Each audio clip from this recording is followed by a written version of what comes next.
A very warm welcome to everyone. Today, we MusicNet Gurukul breaks down the musical concept and musical theories to help you crack the UGC NET exam.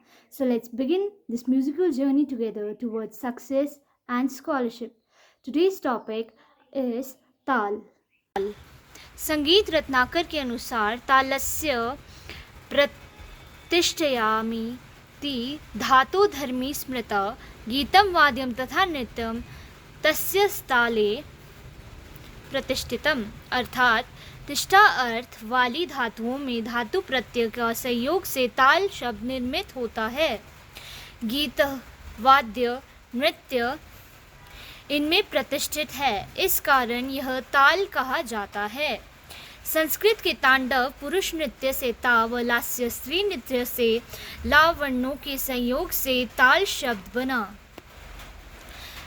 ताल के त व ल अक्षरों से क्रमानुसार शिव व पार्वती यानी शक्ति को सूचक माना जाता है, जिसके फलस्वरूप ताल को शिव शक्त्यात्मक के नाम से जाना जाता है। लघु आदि तत्वों से मापी गई क्रियाओं के द्वारा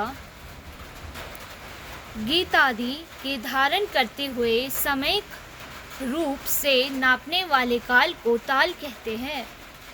ताल वाद्यों के बोलों को लेकर ऐसा वर्ण समूह बना दिया जाता है जिसको गिनने से जितनी मात्राएं आती है उसके साथ रचना भी उतनी ही मात्राओं से युक्त गाई जाती है। अतः ताल किसी भी सांगीतिक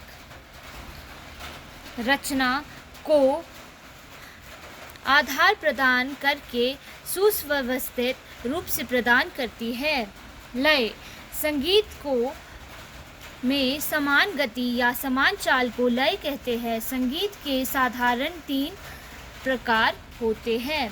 लय, विलंबित लय, मध्य लय, द्रुत लय। जब लय धीमी रहती है तो उसे विलंबित लय, जब लय साधारण रहती है तो उसे साधारण व मध्य लय, और जब लय साधारण से तेज होती है तो उसे द्रुत लय कहते हैं। लयकारी, जब कलाकार एक मात्रा में 2, एक मात्रा में 3 व 4 मात्रा में 5 स्वर उच्चारित हो तो उस क्रिया को हम लयकारी कहते हैं।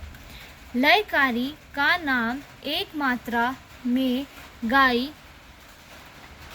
बजाई जाने वाली मात्राओं के आधार पर होता है। ताल के 10 प्राण काल, मार्ग, क्रिया, अंग, ग्रह, जाति, कला, लय, यति व प्रस्तार। इनका उल्लेख संगीत मकरंद में मिलता है। ठेका, जब बोल ताल में निश्चित रूप से विद्यमान होते हैं तथा प्रत्येक ताल में कुछ निश्चित शैल होते हैं तो वे ठेका कहकर पुकारे जाते हैं। ताल में कुछ प्रारंभिक स्वरूप ठेका कहलाता है। मात्रा, ताल को जब किसी तिहाई के द्वारा मापा जाता है तो उसे मात्रा कहते हैं। जिस तरह घंटे मिनट है, ठीक उसी तरह संगीत में समय मापने की इकाई व पैमाने को मात्रा कहा जाता है। लय दिखाने के लिए एक ताली से दूसरी ताली के बीच के अवकाश को ही मात्रा कहते हैं। विभाग, ताल के पूरे ठेके को कोई छोटे छोटे खंडों में बांटे तो वह विभाग कहे जाते हैं। अधिकतर विभाग 2, 3, 4, 5 मात्राओं में होते हैं। ताली व खाली, किसी भी मात्रा भाग ताल में प्रथम मात्रा को सम कहलाती है। इस स्थान को ताली या ठेका कहते हैं। यह प्रारंभिक ताल मात्रा होती है। सम के अतिरिक्त ताल के अन्य विभाग की मात्राएं जो कि ताली कहलाती है। सम व ताली के अतिरिक्त जिस मात्रा पर ध्वनि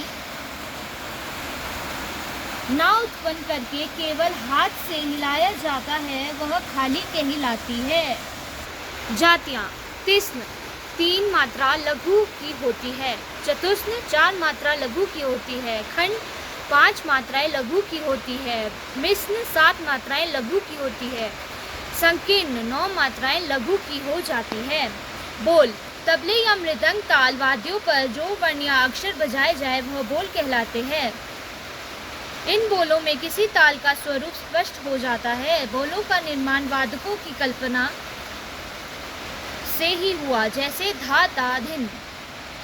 आवर्तन। आवर्तन का अर्थ चक्र लगाना। ठेके के एक पूरे चक्र आवर्तन कहलाता है। प्रत्येक ताल में मात्राओं की संख्या निश्चित रहती है।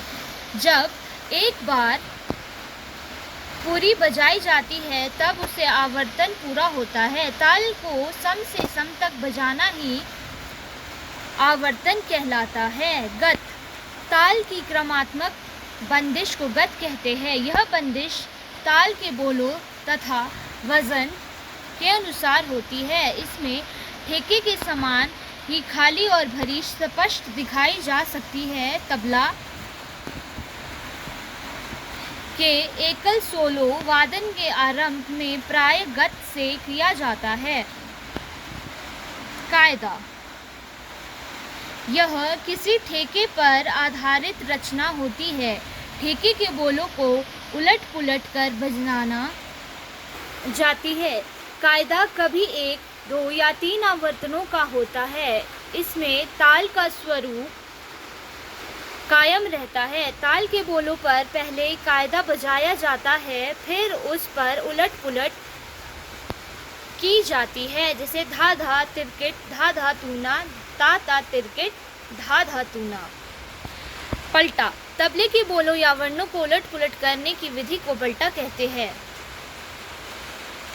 यह विशेष रूप से कायदे के अंतर्गत आता है। पलटिक में कायदे के बोलों को विभिन्न प्रकारों से उलट पुलट करके बजाया जाता है, जैसे धा तिरकिट धा, तिरकिट धा धा, धा धा तिरकिट धा, धा धा तूना, ता तिरकिट ता, ता धा तिरकिट, तिरकिट धा धा, धा धा तिरकिट तिरकिट, धा धा तूना। रेला। जब बोल समूह द्रुत लय में बजाए जाते हैं तब पलटा में उससे कुछ विशिष्ट बोल चुनकर उनको बार बार तैयारी के साथ बजाया जाता है, उसे रेला कहते हैं। यह प्राय 4 गुण व 8 गुण का होता है। परन। सुंदर व जोरदार बोलों का वह समूह जो 2 या अधिक आवर्तनों में हो वह परन कहलाता है। परन की समाप्ति अधिकतर तिहाई के साथ होती है। पेशकार। यह ठेके का अधिक विकसित रूप होता है। यह कायदे से मिलता है। इसके बोल अधिक जटिल होते हैं। यह प्राय मध्य लय में बजाया जाता है। टुकड़ा। यह तबले में बजाए जाने वाला छोटे से बोलों का समूह होता है जो 2 गुण, चौगुन लय में बजाकर सम पर उसकी समाप्ति होती है तो वह समूह टुकड़ा कहलाता है। मुखड़ा। ताल की पहली मात्रा या सम को ताल का मुख कहा जाता है। इस तक पहुंचने के लिए जिस बोल स्वर समूह का प्रयोग किया जाता है उसे मुखड़ा कहते हैं। गायन वादन के आरंभ से पूर्व सम पकड़ने के लिए जब जोरदार बोल समूह बजाए जाते हैं तो वह मुखड़ा होता है।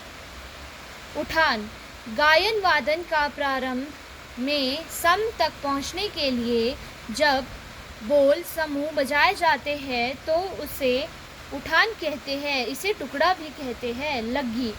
वह छोटे छोटे बोलों से बनी हुई एक प्रयोग कम मात्रा की ताले में होता है। बड़ी तालों में जहाँ परन बजाई जाती है वहीं छोटी तालों में लग्गी का प्रयोग किया जाता है। इसमें बोलों को द्रुत लय में बजाते हैं। लड़ी। लगियों की जब एक श्रृंखला बन जाए तो उसे लड़ी कहा जाता है। बांट। लग्गी के पलटों को बांट कहते हैं। ठुमरी तथा नृत्य की संगत में ताल में लग्गी की उलट पुलट कर बांट बनाए जाते हैं। तिहाई। एक पूरे बोल समूह को 3 बार बजाने पर तिहाई बनती है। इसमें एक बोल समूह ले लेते हैं।